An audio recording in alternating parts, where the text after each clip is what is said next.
अथान इडमो अरहंताडम इडमो सिद्धाडम इडमो आयरियाडम इडमो वच्छायाडम इडमो लोए सब साहुडम मंगलम भगवान वीरो मंगलम गौतमो गणी मंगलम कुंद कुंदाद्यो जैन धर्मोस्तु मंगलम सर्वमंगल मांगल्यम सर्वकल्याणकारकम प्रधानम सर्वधर्माणां जैनं जयतु शासनं जैनं जयतु शासनं। नमः श्रीवर्धमानाय निर्धूतकलिलात्मने सालोकानां त्रैलोकानां यद्विद्यादर्पणायते जे स्वरूप समझाविना पाम्यो दुख अनंत समझाव्यूं ते पद नमो श्री सद्गुरु भगवन। देह छता जनी दशा वर्ते देहातीत ते ज्ञानी ना चरण मां वंदन हो अग्नि। औषध भवरोग की संसार रूपी रोग की औषधि के ऊपर चर्चा चल रही है। शरीर की औषधि कराने के लिए तो हम बहुत सावधान रहते हैं,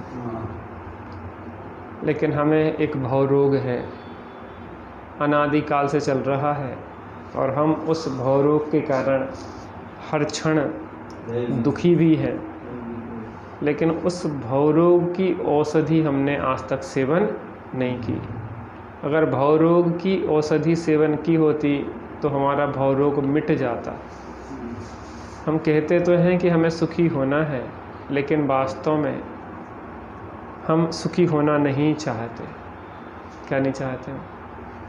सुखी होना नहीं चाहते। यहाँ कह रहे हैं जैसे कोई गहन दावानल में जल रहा हो, धधकती आग के बीच में, लपटों के बीच में हो, तो उसको वहाँ से निकलने की कैसी पीड़ा होती है। ऐसे ही मुमुक्षु जीव हो तो उसको संसार रूपी दावानल से निकलने की इच्छा होती है। ऐसी पीड़ा होना चाहिए कि हम संसार रूपी जंगल में जल रहे हैं, चारों ओर कसायों का दावानल लगा हुआ है, हम कैसे निकलें? अगर अभी अवसर चूक गए, यदि अवसर चूका तो भव भव पछताएगा। अगर अवसर चूक गए तो भवों में हमें पछताना पड़ेगा। यहाँ पे औषध भवरोग की श्रीमद् राजचंद जी के पत्रों के, उनके बोलों के माध्यम से यहाँ पे हमें दुख, पीड़ा, तकलीफ से छूटने की विधि बताई जा रही है।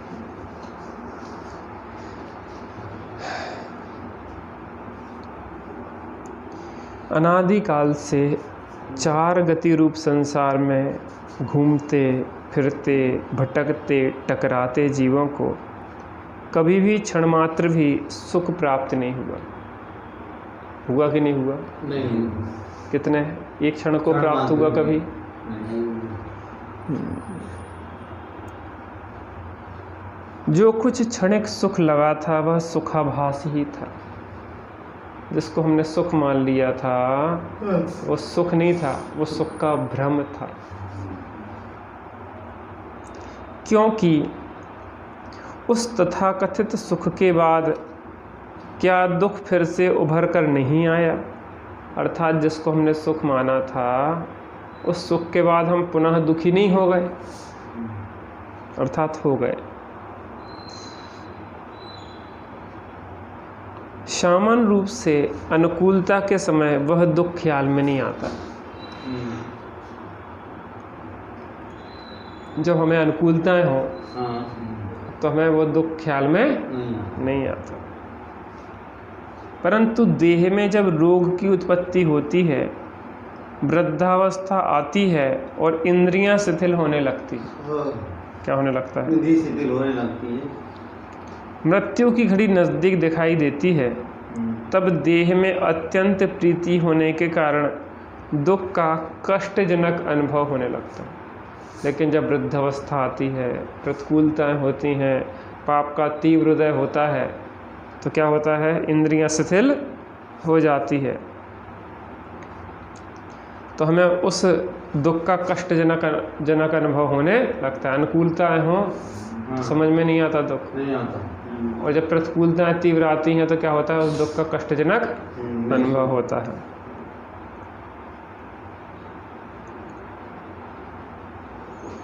अभी तक कहे जाने वाले सांसारिक सुखों और दुखों के समय, अर्थात साता असाता के उदय के समय, अनंत कर्मों का उपार्जन करके हम दुखों का पहाड़ खड़ा कर लेते हैं।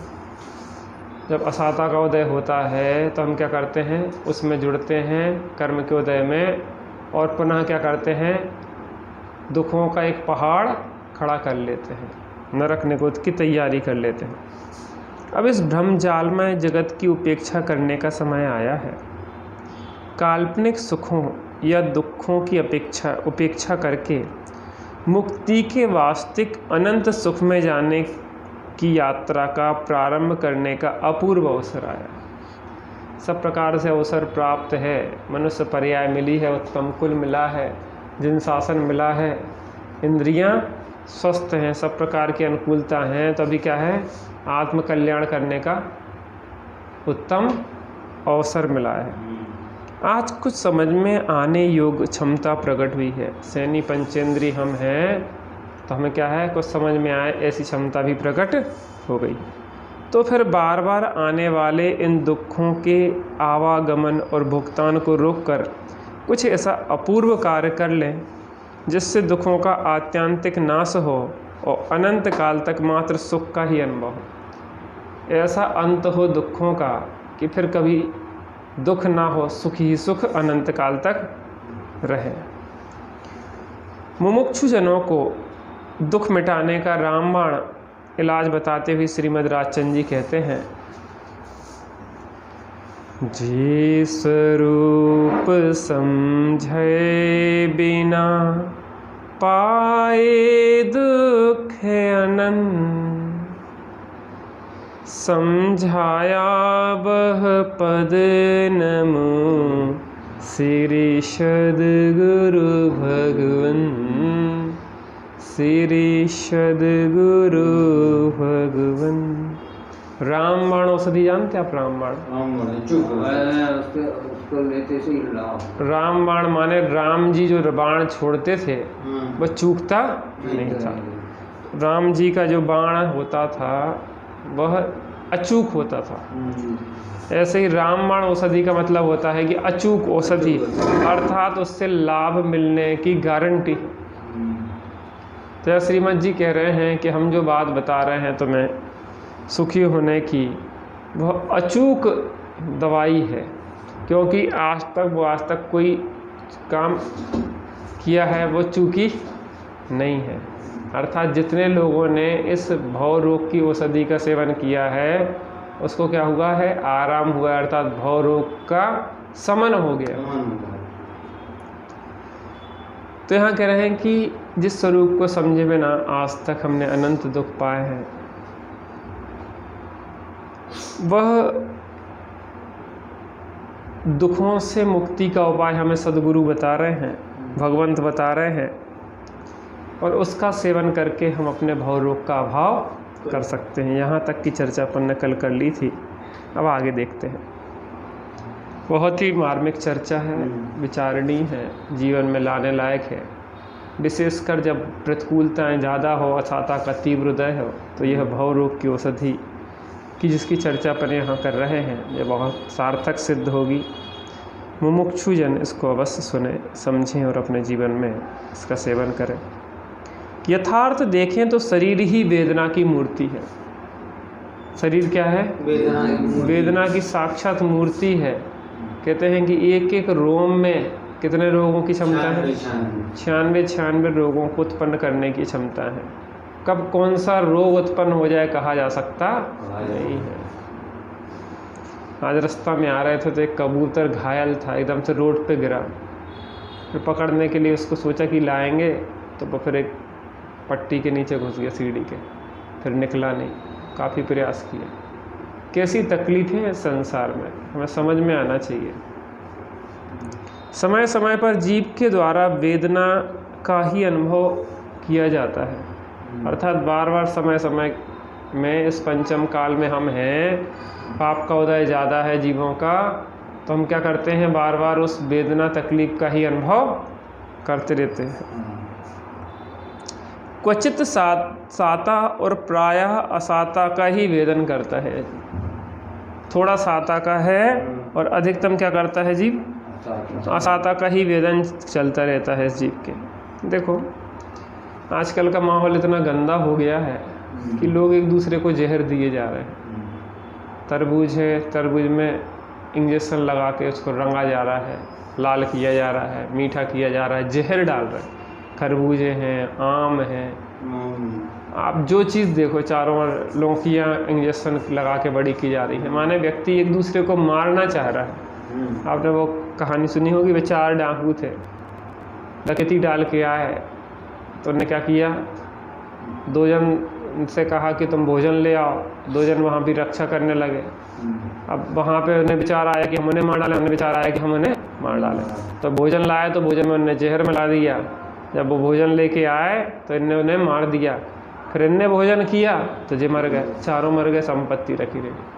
आज हम पैसा पैसा पैसा के लोभ में एक दूसरे को जहर दिए जा रहे हैं। लाभ होना चाहिए, चाहे लोग मरें, चाहे जिए, चाहे कितने रोगों से पीड़ित हो, कैंसर आदि बड़े बड़े रोग इतने ज़्यादा हो रहे हैं।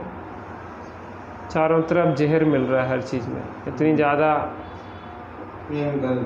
केमिकल्स का प्रयोग हो रहा है, कीटनाशकों का प्रयोग हो रहा है, खादों का प्रयोग हो रहा है, हर चीज़ जहरीली होती जा रही है। इसलिए फिर इतने रोग हो रहे हैं, अस्पताल भरे हुए हैं।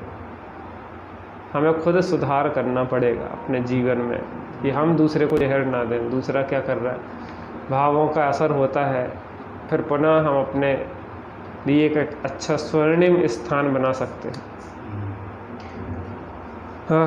तो इस समय क्या है, प्रायः असाता है और क्वचित साता है।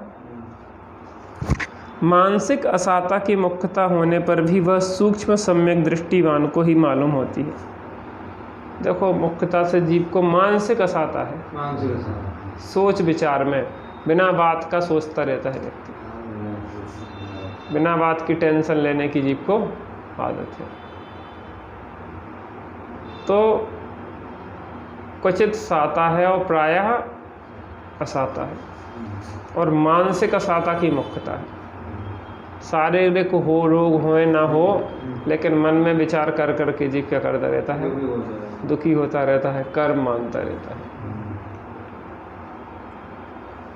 लेकिन वो हर किसी को मालूम नहीं होती, सूक्ष्म सम्यक दृष्टिवंत को ही वह समझ में आती है। व्यक्ति को लगता है कि हम शरीर के कारण दुखी हैं, लेकिन व्यक्ति मन के मानसिक रोग के कारण, मानसिक विचारों के कारण दुखी है। जो वेदना पूर्व काल में सुदृढ़ बंध से जीव ने बांधी है, वह वेदना का उदय संप्राप्त होने पर इंद्र, नरेंद्र, नागेंद्र या जिनेंद्र भी उसे रोकने में समर्थ नहीं है। स्वयं किए जो कर्म स्वभाव शुभ फल निश्चय ही वे देते, करे आप फल देय अन्न तो स्वयं किए निष्फल होते। अपने कर्म सिवाय जीव को कोई न फल देता कुछ भी, और पर देता है यह विचार तज स्थिर हो छोड़ प्रमादी।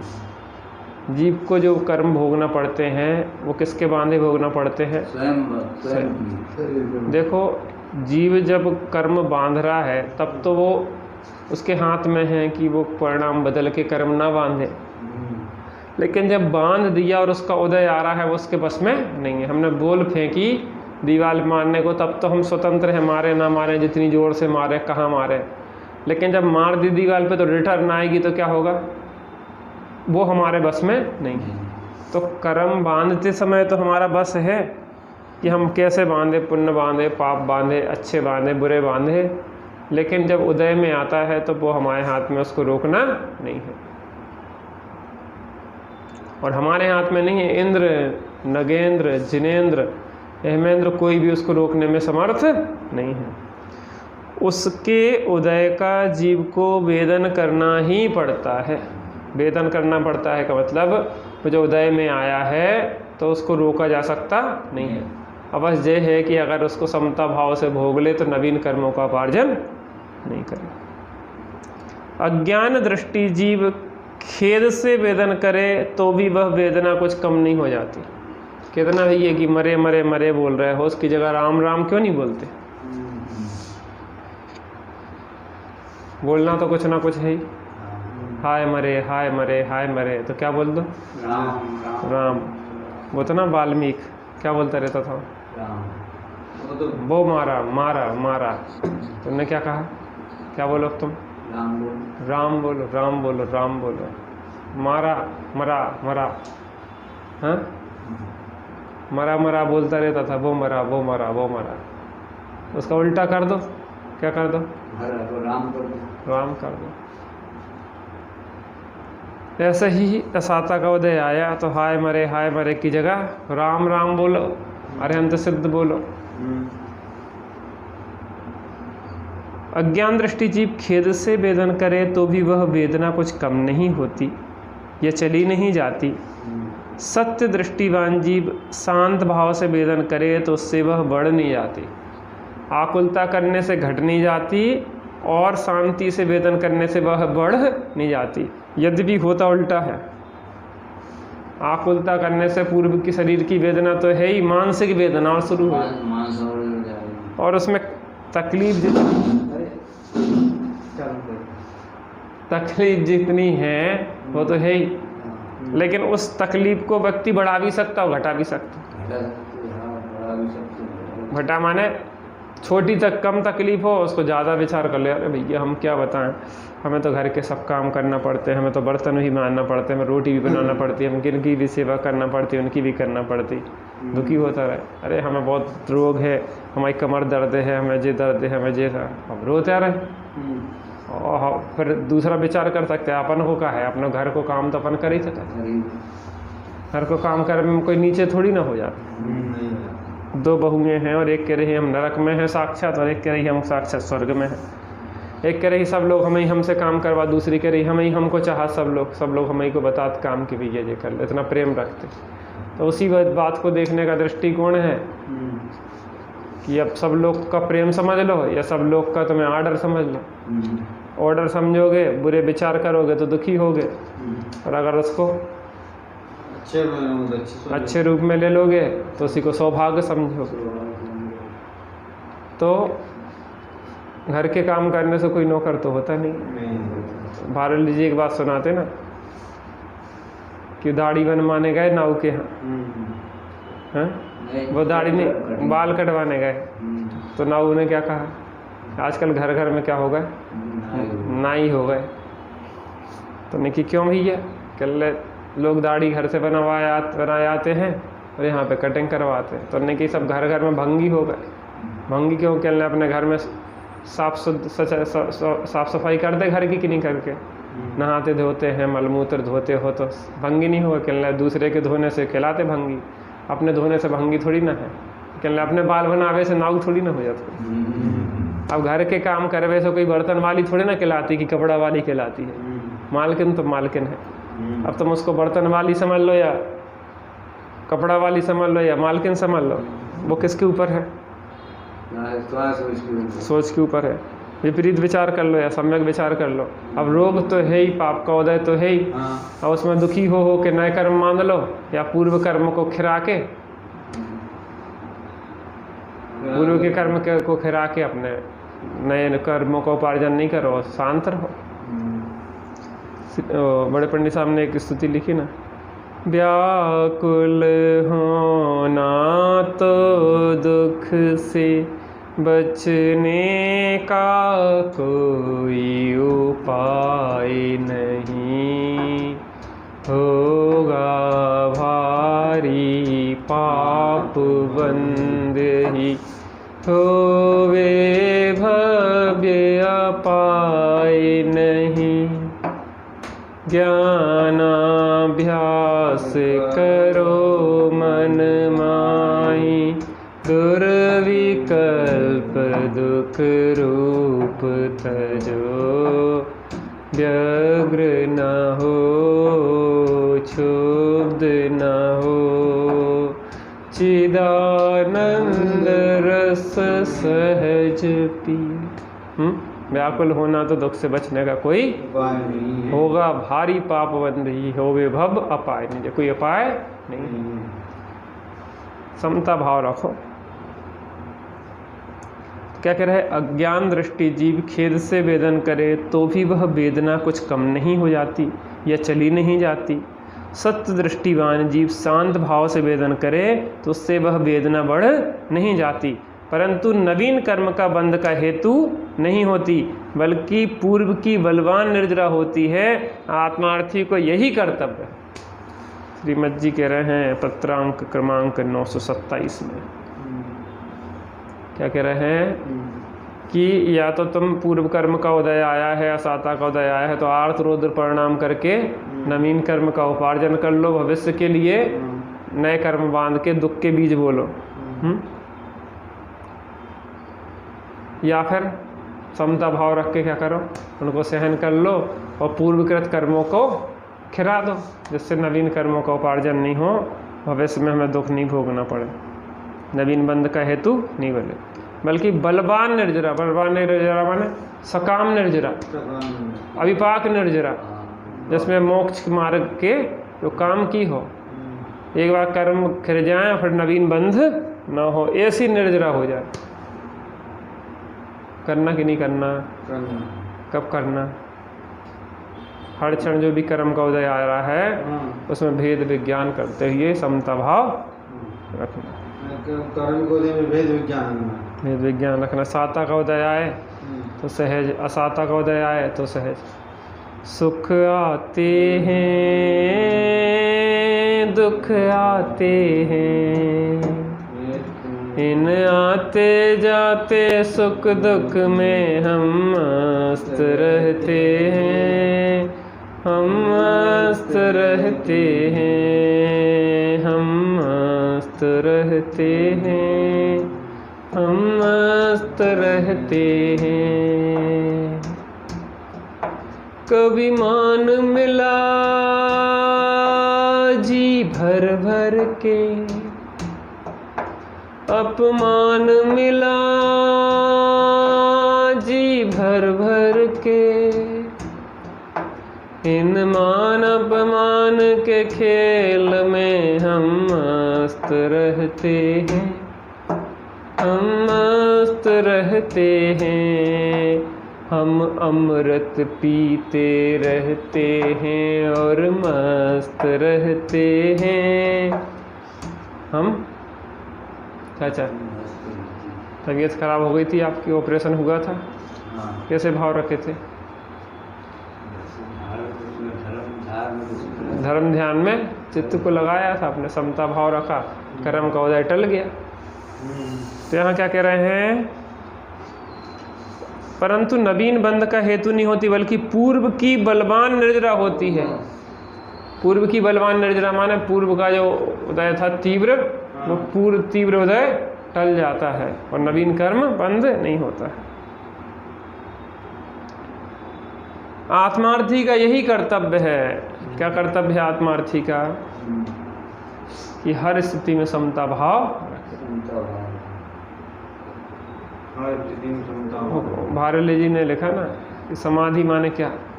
समाधि में जीवन जीते हुए मरण हो जाए तो उसको समाधि मरण कहते हैं। हर स्थिति में समता भाव रखते हुए जियो और उसी समता भाव पूर्वक देह छूट जाए तो वही समाधि मरण हो गए। तो समाधि में जीवन और समाधि में जीवन का अंत समाधि में मरण पूर्वक हो जाता है।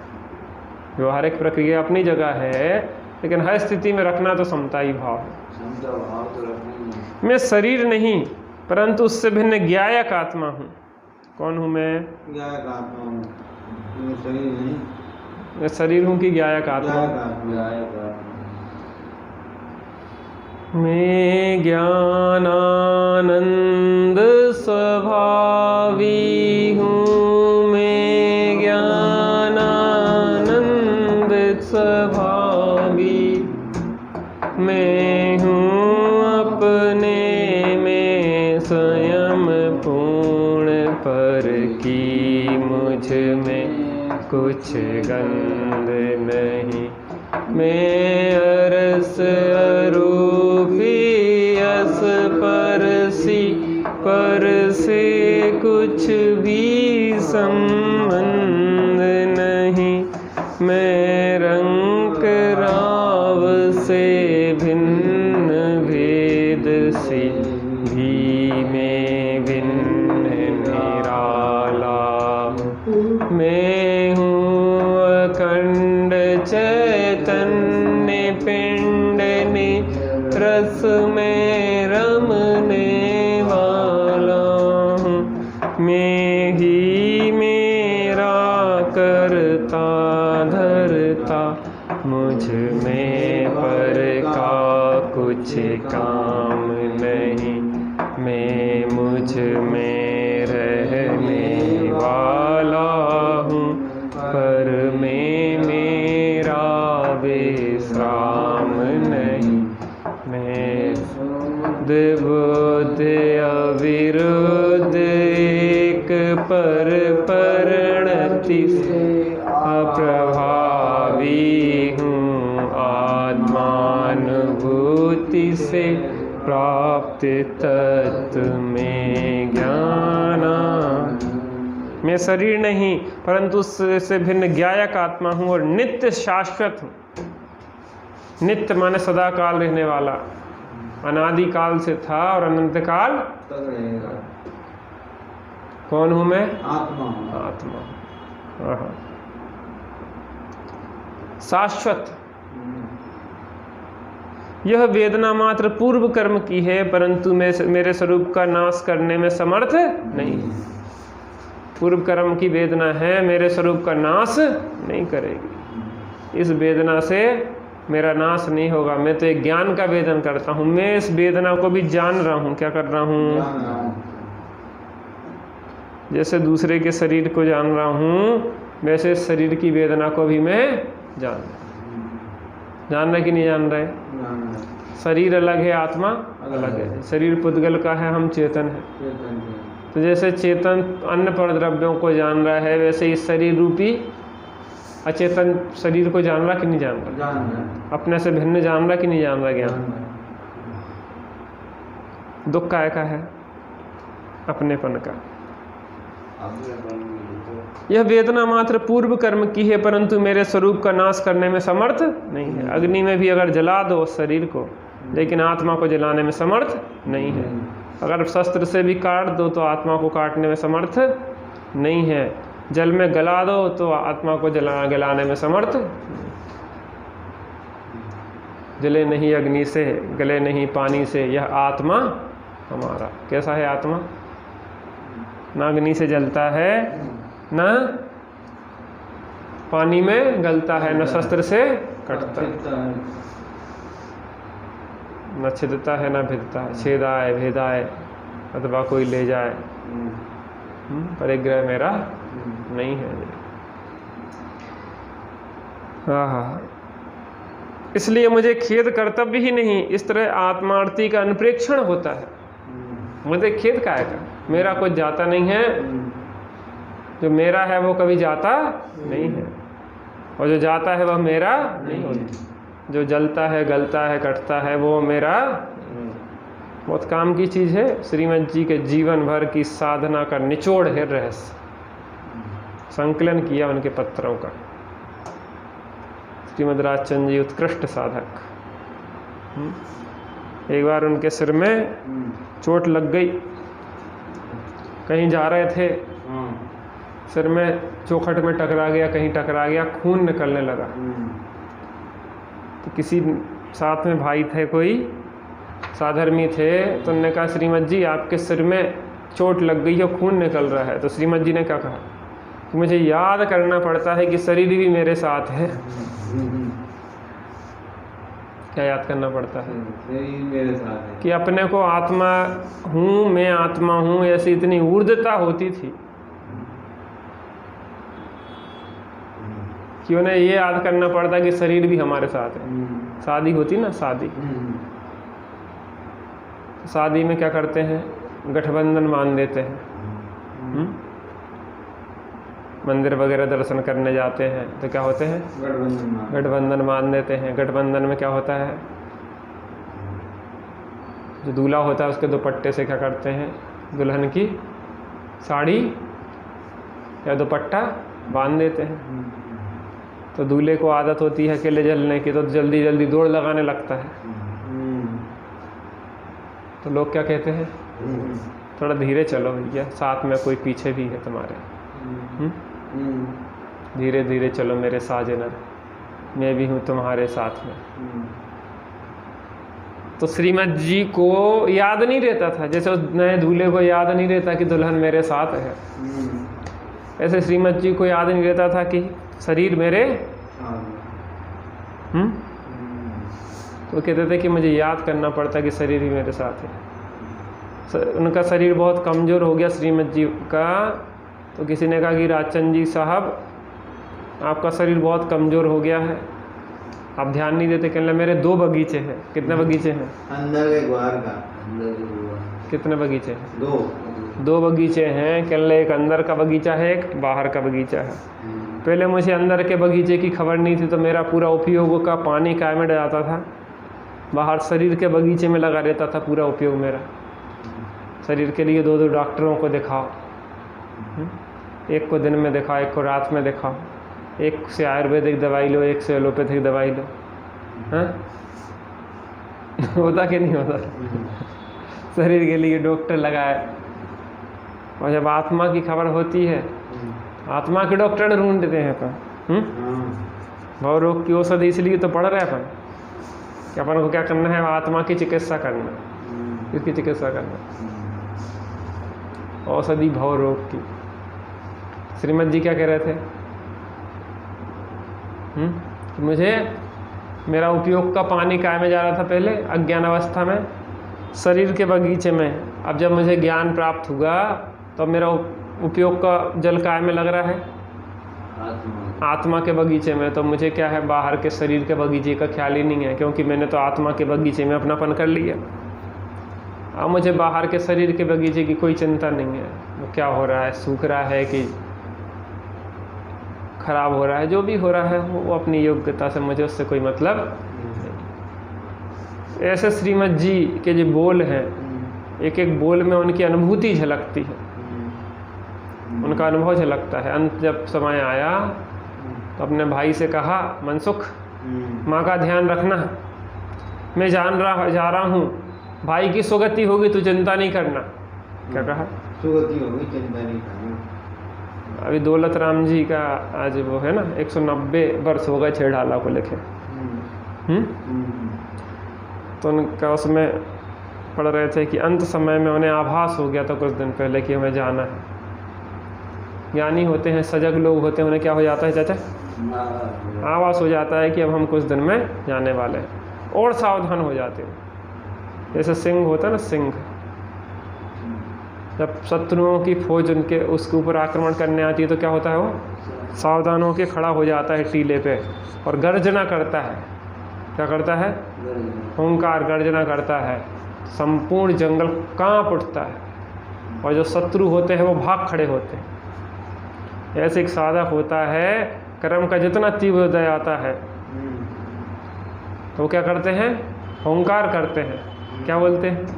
रे कर में अपने ठाट तू दिखाता है किसे, प्रतिकूलताओं का भी भय बताता है किसे, निरपेक्ष ज्ञाता रूप हूँ, ज्ञाता ही रहूँगा।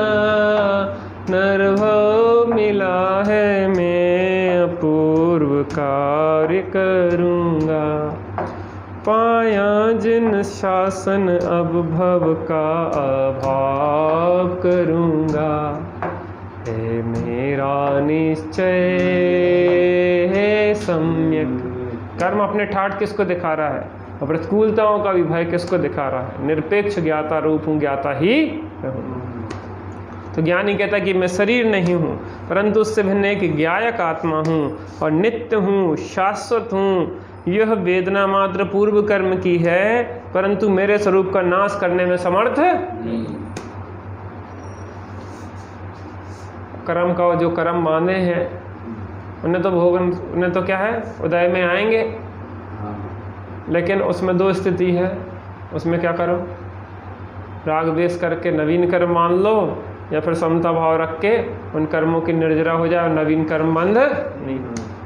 पहले का कर्ज था और पहले के कर्ज को क्या किया अपन ने? चुका दिया और नया कर्ज नहीं लिया, तो अपन क्या हो गए? ऋण हो गए, ऋण से रहित हो। अपन ने अनादिकाल से कर्म बांधे चले आ रहे हैं, तो क्या बोधाई में तो आएंगे, उनको रोका नहीं जा सकता। पहले के क्या है? इंद्र, नरेंद्र, नागेंद्र या जिनेंद्र भी उसे रोकने में समर्थ, लेकिन एक है रोकने में समर्थ, हम। उसको भोगे या ना भोगे वो हमारे हाथ में है। तो यहाँ कह रहे हैं परंतु मेरे स्वरूप का नाश करने में समर्थ नहीं है, इसलिए मुझे खेद कर्तव्य ही नहीं है। इस तरह आत्मार्थी का अनुप्रेक्षण होता है, बार बार चिंतन होता है कि ये मेरा अभाव करने में समर्थ नहीं है। हम सभी कर्म के उदय आएँ और कर्म के उदय में समता भाव रखें और अपने स्वरूप का आश्रय लेके नवीन कर्मों का उपार्जन नहीं करें, तो क्या होगा? संसार का धीरे धीरे अभाव हो जाएगा और हम मुक्ति को प्राप्त हो जाएंगे। इन विभावों से दूर, इन विकारों से दूर, आत्म राम में आनंद प्रचुर।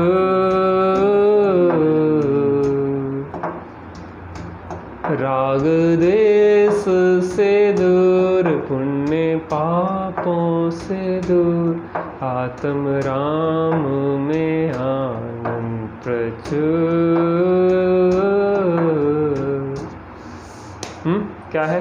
आत्म राम में प्रचुर आनंद है। कितना आनंद है? अनंत आनंद है। हाँ, हम सभी उस आनंद को भोगें और कर्म की वजह से भिन्न अपने चैतन्य स्वरूप को देखें, श्रद्धा ज्ञान में स्थिरता करें और परिपूर्ण सुखी हो इसी मंगलमय भावना से। सहजानंदी शुद्ध स्वरूपी अविनाशी हूँ आत्मस्वरूप, देह मरे पर मैं नहीं मरता, अजर अमर हूँ आत्मस्वरूप। सहजानंदी शुद्ध स्वरूपी अविनाशी हूँ आत्मस्वरूप। निज निधि निज में बताई, यह अनंत उपकार है उसके लिए जिन वाणी माँ को वंदना सतबार है, उसके लिए जिन वाणी माँ को वंदना